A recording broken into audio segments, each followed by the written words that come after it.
What? Hi, you guys. This is Renees, and I'm Dr. Renee Sunday. We're live. We're hanging out with Oprah Winfrey. Yes, we're hanging out with her. She's live in Atlanta for the weekend because you need to get the life that you want. We need to inspire. We need to be happy, and we need to be joyful. You know, you hear so many people in the back. They're having an awesome time. But guess what? We're going to bring you out where we are. So we will show you what we enjoyed. And you know, I always like to give you information that you actually can have encouragement. You can actually inspire other people, and you can make a wise decision. And this is Good Deeds, and I'm Dr. Renee Sunday. Keep it going. Yeah, keep it going.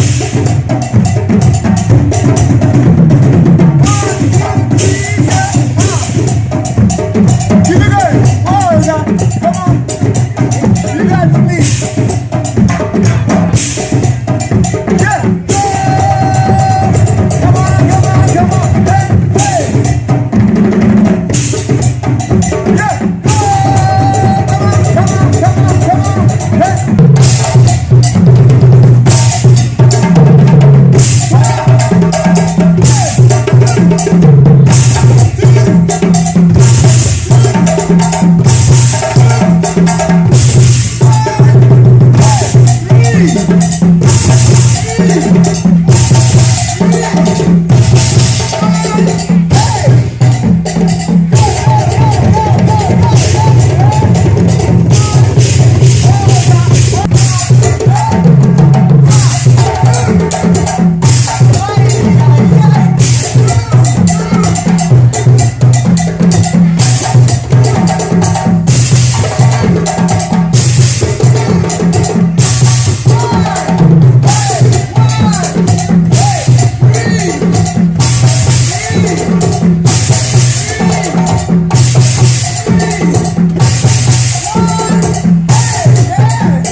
I'm Dr. Renee Sunday. Guess who I have with me? Adam Glass with you.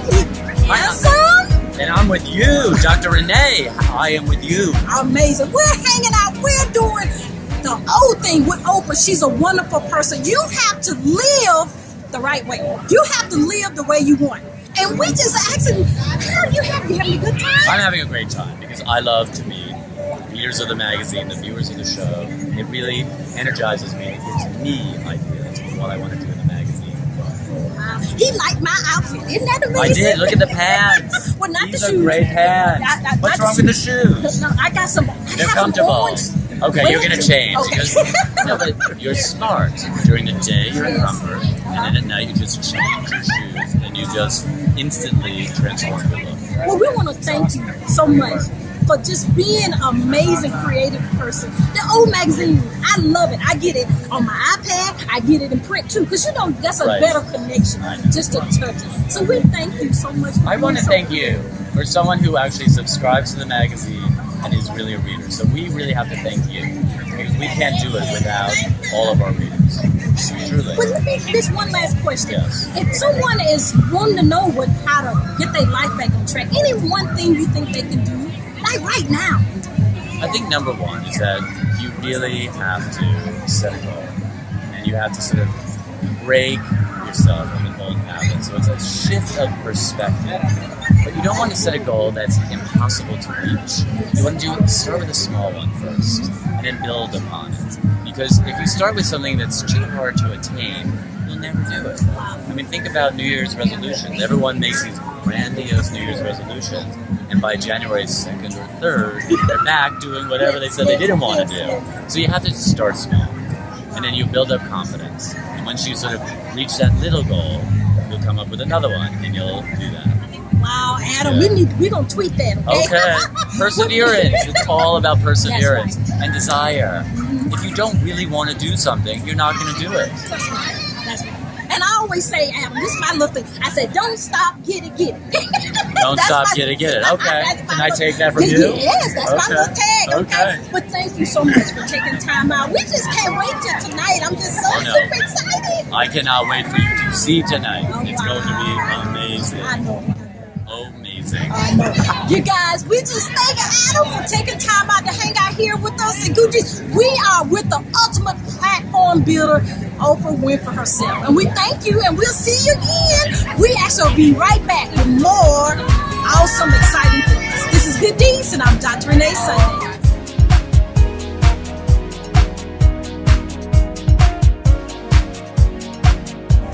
The iron in our blood, the carbon in our eyes, we're made in the interior of colossal stars. We are star stuff. I want to call something. How amazing is that? We are made of stars. We sit in a light throne that seems to have been created solely to inspire awe, to teach wonder, and evoke reverence. We come from a source, the source of all there is, all there was, and ever shall be. At the core of our physical beings, we are energy. All life is energy. Every blade of grass, every stone, every tree, you, me. The being inside and beside you, where the sun always rises, a reminder of true faith. Sunrise faith, knowing for certain, no matter how dark it gets, the sun will always rise. Our source of pure energy. What will you do with life?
This is so, how did y'all get in here?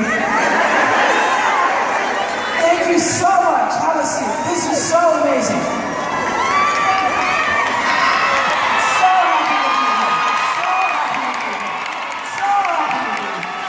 So happy to be here. Now, this is what I want to know. Seven last night said to me, you're in Atlanta, and he says, I think this is incredible. Do the people know you don't have a hit record? I said, yeah, I think they know I'm a hit record. Do they know you can't dance? I said, yeah, they know I can't dance either. I'm still got my 1970s high school. And he said, what an incredible thing. And just before we came out, Gail said, aren't you glad it's just not me and Andre and the makeup team out there? Going, go, Oprah, this sure is good. So I have a question for you. Atlanta, why are you here?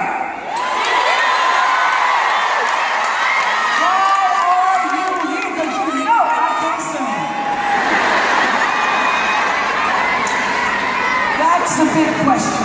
That's the big question. And before this weekend is done, you're gonna have the big answer for yourself. Why are you here? I'll tell you why I'm here. I'm here to help you figure out why you're here. I'm here to help you turn up the volume in your life. I'm here to help you figure out your purpose, your passion, your mission, your vision, because you're co-creating your life. And once you acknowledge that and once you honor that, you will move closer to having the life you want. And I'm here to help you see how your life is always speaking to you, all the time, in every moment. Choice by choice by choice, your life is speaking to you. So I'm here to help you find your flow and surrender. And I'm here to help you see how you can create and then go back and create again and again to your own sacred space of gratitude. And I'm here to help you take your glory and run with it. That's a lot of promise in a weekend. But y'all paid for it. Hello. You paid for it. And I want you to get what you came and paid for. And so I brought some amazing trailblazers, people who've been instrumental in my own life in helping me to see things differently. And they're all going to be on stage tomorrow. I'm on stage with them tomorrow. We're going to work it out. So we're going to leave here with a vision and a passion and a new commitment for living. We're going to set ourselves and the world on fire. Let me introduce you to my trailblazers. Oprah.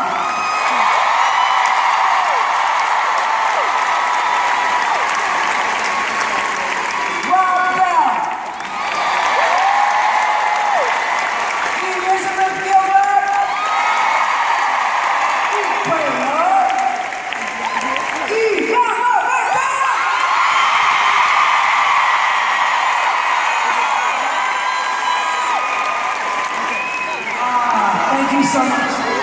So this is a whole weekend thing. So you didn't pay to come see me sing or dance. You came for the whole weekend, and we are going to deliver for you. Now, first of all, let me just say, hard to get me out of the house. Hard to get me out of the house. Gail will tell you, Sim will tell you. And certainly the older I get, I love being at home. I'm a stay-at-home kind of girl. And the place where I love to spend my time, my quality time, is a place that is actually my sacred space. It's in my front yard, under the oak trees. Now, in my front yard, under the oak trees, there are 12 oaks that grow together, and I call these oaks the apostles. And it's the place where I go, it's my sacred space, and I sit under the oaks, I get still, and know who's really in charge. And I have there my prayer chair, I call that's my prayer chair, that's my meditation chair, that's my hope chair, that's my keep on believing chair, under the oaks. And y'all should know I did not shoot that with my iPhone. Louis Schwartzberg, who was one of our super solos, actually shot that for me. So first and foremost, this is called the Life You Want Weekend, and you should know I'm still in the journey. I'm still in the journey, still aiming for, still discovering for myself what is the ultimate life that I want. But what I want to share with you, because it's a part of my calling and my mission, is to let you know that everything that you've seen in my life, and a lot of people think they know a lot about my life, now on Instagram, many know all of it. But the truth of why I am who I am, standing where I am with you tonight, is because I recognized a long time ago there is no life without a spiritual life. You hear me? Did you hear me? There is no life without a spiritual life. Now, I'm not talking about religion. I'm talking about spirit. There's a lot of different religions. I'm talking about the spirit that abides within each of us and is there to guide each of us. And every time I've ever done anything in my life that I didn't check in with the spirit, I got in trouble. So I stand before you as a witness of what the excavation of your spiritual self, your true self, can bring to your everyday life, every single day. Because all power comes from the greater power that is spirit. So that is really truly the secret to my success. As Pierre Teilhard de Chardin said, we are not human beings having spirit, we are human beings having a spiritual experience. We are spiritual beings having a human experience. That screwed that up. I think I did. Bottom line is you are spirit. Okay? We're not human beings having a spiritual experience. We're human beings having a spiritual experience. Okay. Why are you here? The truth is, you get to answer that question every day of your life, in every action, every thought, every feeling in your life. And this is what I want you to know. There's not a human being who's here who hasn't been called. There's not one person who's here. Your being here on the planet Earth doesn't matter to the greater forces in the universe. We've all been called. I was called.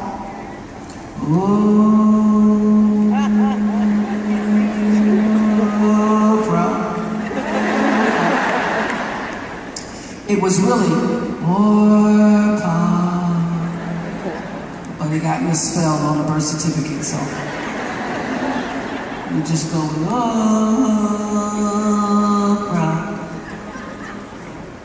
I was called by way of the Natchez Trace Parkway, Kosciuszko, Mississippi Highway 340. Anybody know what I'm talking about? My coming instigated by 1950s fashion.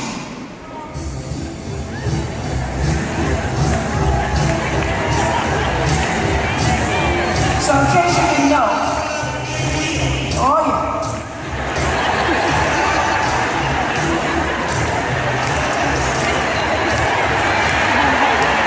So, that is a poodle skirt. Anybody here old enough to know what a poodle skirt is? Okay, okay. Got some people my age in here know what a poodle skirt is. Those of you who don't know, my daughters are here from South Africa, that's a poodle skirt. And it was the rage in the 50s, particularly the spring of 1953. My mother loved to wear poodle skirts. And according to my father, she was wearing a poodle skirt one day. She was leaving school, and he said she really knew how to wear that skirt. Yeah, because when you turn that skirt around, it flipped all up, and you could see underneath. And Vernon Winfrey said he wanted to know what was underneath. You want to know what was in that poodle skirt? He found out what was in that poodle skirt. So I asked myself, I actually asked him one day, so if she, Bernita, my mother, had not been wearing that poodle skirt that day, I wouldn't be here? Probably not. So my mother, Renee, is here tonight. I want to thank you for wearing that poodle skirt.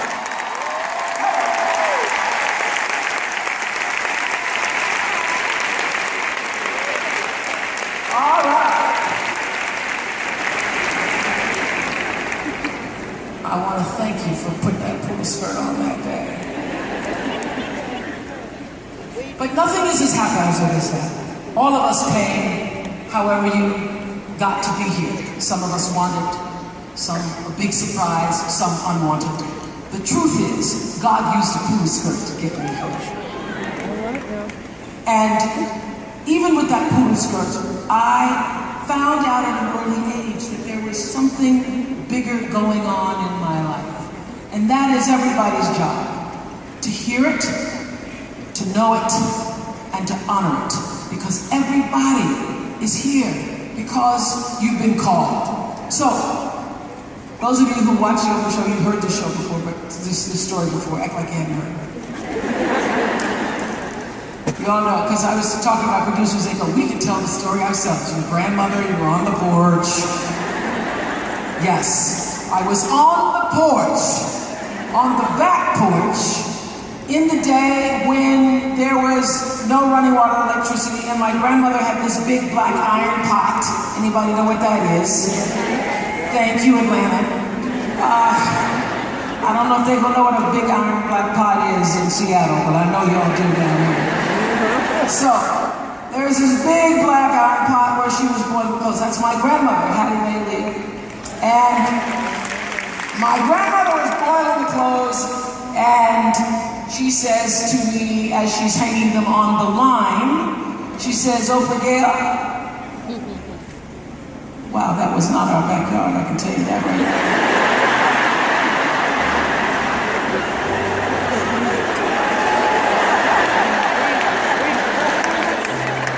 Oh, we just moved on up, I didn't know it.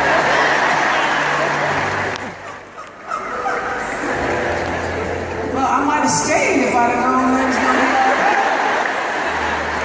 Okay, so my grandmother said to me, you better watch me now. She's hanging the sheets on the line.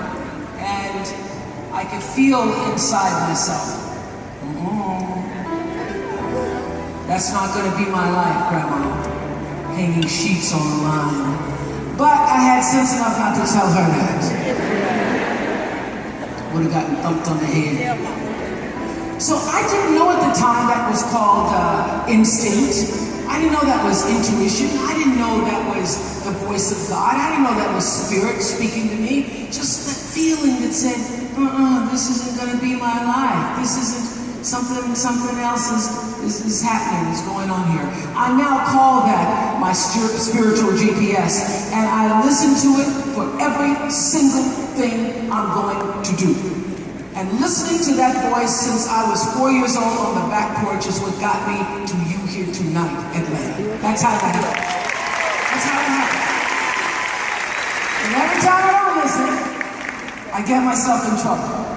So, I learned at an early age what that feels like, which is the same thing you gotta do. What does that, you can't hear the voice, you can't get the call, unless you get still enough to hear it.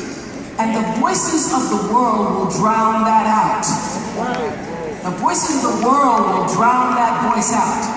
So, Maya Angelou used to always say to me that she loved the fact that I was obedient to the call. I could hear it, and I could respond to it. So, you are here, as I am here, to feel what that thing is. And at some point in your life, you have felt it.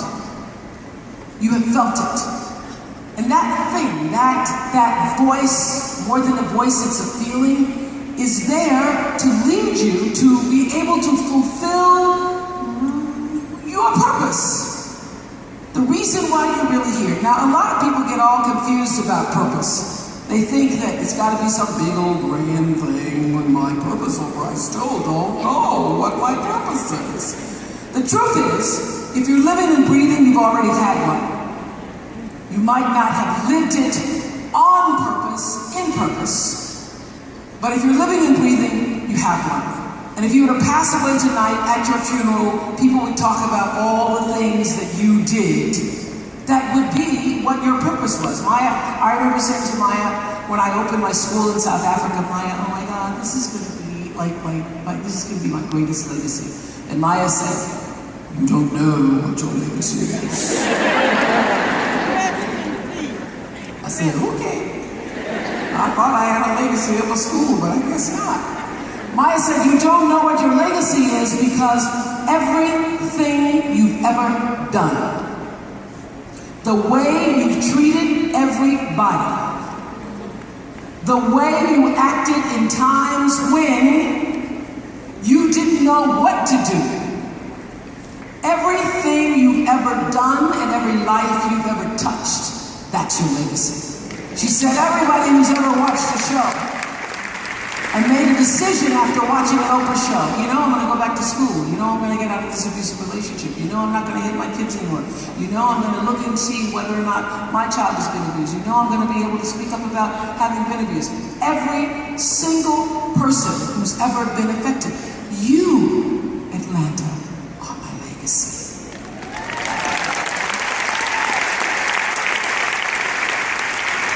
As is every life you've ever touched.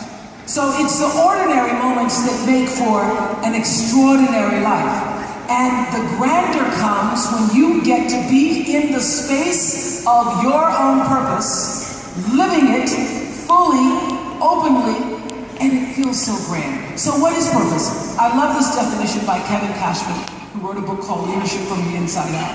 He says, purpose, I love this, is spirit seeking expression. Don't you love that? Purpose is spirit seeking expression. It is not a goal to be set. You can't say, I'm going to find my purpose by 2 years from now, by 5 years. People set all these goals, you know, I'm going to be on purpose. It's not something you create, he says. It's not some great idea you come up with. It is something you discover. It is the defining thread that I was talking about. You would die tomorrow. People would talk about all the things that you did. And there would be a thread that connected the dot that runs through and connects all of your life experiences. That's what Kevin Cashman says. Now, everybody has a thread. You thinking about your thread right now? Okay. I'm going to show you some of my thread. There's lots of pieces in the thread. But I'm going to show you some of my thread so you can see how this all happened. Okay. 3 years old, I was doing Easter pieces. Because this is the church that I went to. That is the exact church.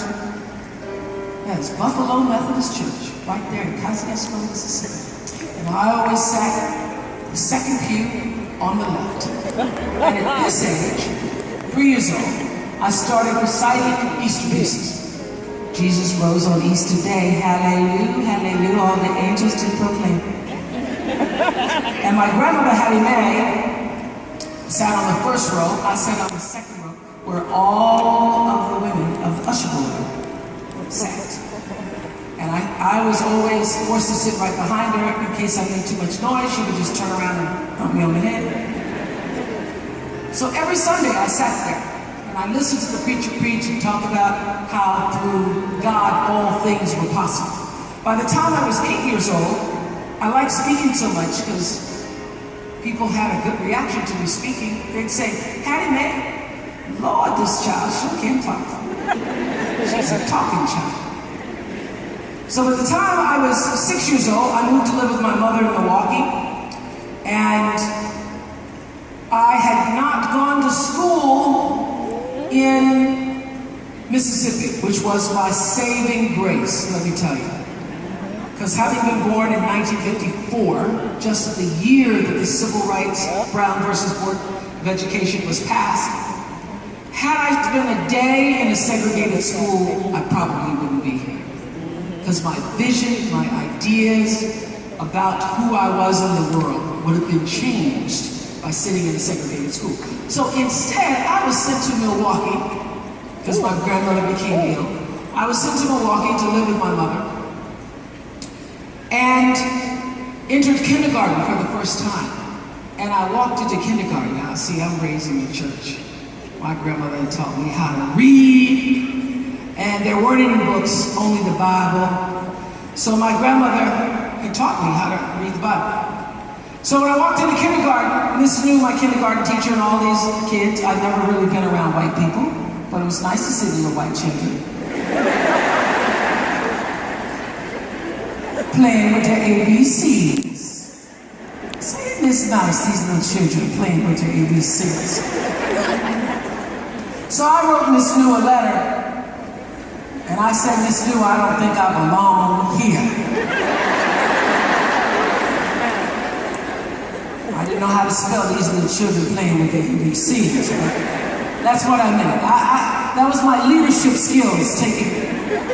I don't think I belong here, Miss New, because I know a lot of big words. And I wrote them all down. Shadrach, Meshach, Abednego.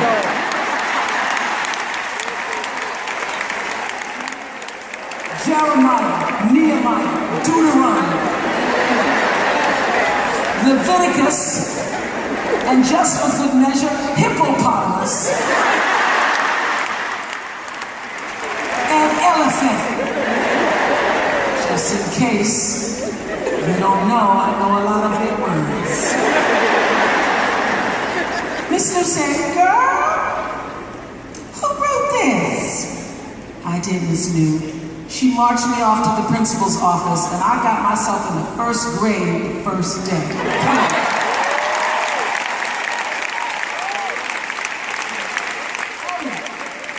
By the time I was 8 years old, I was reciting Invictus by William Ernest Henley. Out of the night that covers me, black as a pit from pole to pole, I thank whatever gods may be for my unconquerable soul. I don't know what I was talking about.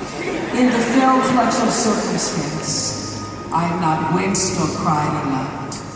Beneath the bludgeonings of chance, my head is bloody, but I'm back. And beyond this place of wrath and tears, looms but the horror of the shade, and yet the menace of the years finds and shall find me, unafraid.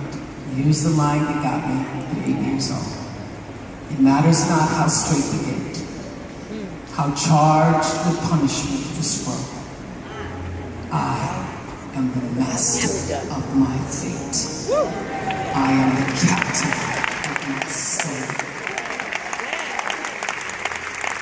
Now, I'll tell you the truth. The first time I did it, my stepmother, there was an afternoon tea. I don't know if they still do that, where they have the tea and the usher boys have the tea, and it's 4 o'clock, so I memorized that poem in an hour and a half after the morning service was over. At 1:30, we went home and memorized the poem. And as the years went by, I had that poem, because I love words and I love quotes. I had that poem on my mirror. I would recite it often at different occasions in people's churches. And that poem lived inside me and literally became my mantra at 8 years old. I didn't even know what I was saying. I am the master of my fate. I am the captain of my soul. And so it just became a way I believe. Thank you for coming. I know traffic was bad. What? But you're here. You're here. That's all that matters. Good. Relax. You missed the play bracelet part, but we'll come back to that. So, I use that inside me, that I am the master of my fate. And by the time I was 16, I entered the Miss Fire Prevention contest. The local radio station had this contest, and they wanted me to enter the contest. And that was me winning. That's actually the picture of me. And we were all smiling, but those girls just as shocked as I was.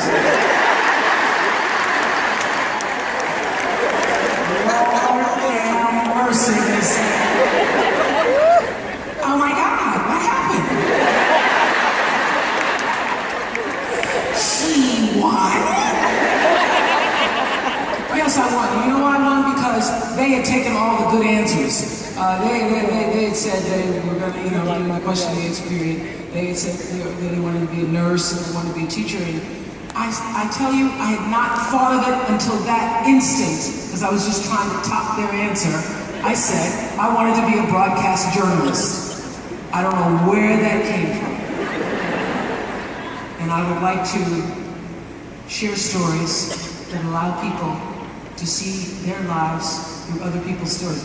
As I said it, I went, that's good.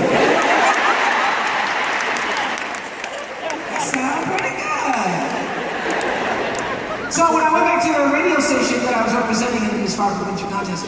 They hired me to be on the air, 16 years old. I started my broadcasting career at 16 years old. And there I am. I think that's my Mary Tyler Moore hairdo. That's the colored girls version of Mary Tyler Moore. And shortly after that, I got called to WLAC-TV and started a television career at age 19. Listen how young my voice sounds here. I'm talking right out of my nostrils. A group of workers staged a demonstration on Capitol Hill this week. Well, the Metro Department of Parks and Recreation has a cure-all for the winter blahs. So I decided that since I was here, I've been working on a plot for you, kind of put in your office, and all the employees here are working overtime, trying to get all of the flowers out to all the lovers and lovies for Valentine's Day. Wow, I still had a curfew. I did the 10 o'clock news. My father said, be home by 11. Who ever heard of such a thing? Be home by 11, he said. And I said, Dad, the news isn't over till 10:30. Plenty of time, get home. I'm still trying to find my way.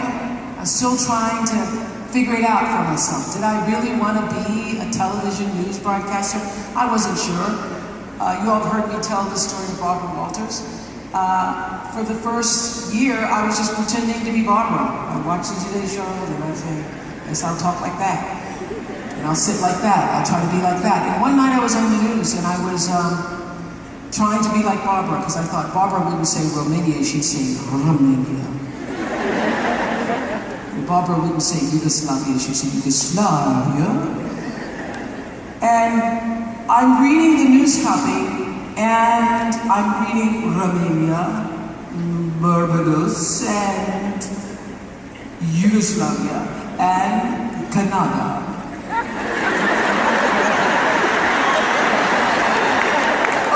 Canada.